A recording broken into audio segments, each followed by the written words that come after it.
Investiment ta' €2 miljun minn Vitals Global Healthcare se jwassal għal kors ġdid fl-MCAST u jagħti wkoll baċellerat ta' infermier.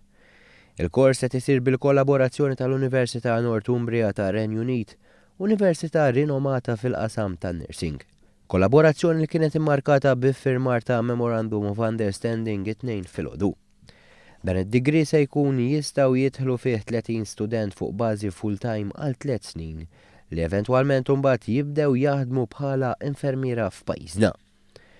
L-ewwel sena tal-programm se tkun offruta fl-MCAST biex wara t-tagħlim jibda jsir fl-Isptar San Luqa għax ikunu tlestew ix-xogħlijiet li għaddejn bħalissa.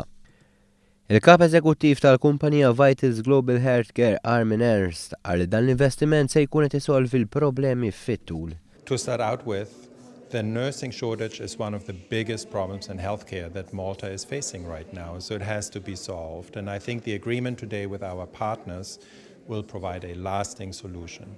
We are providing the funding to the solution as an important partner to really solve that for the long term.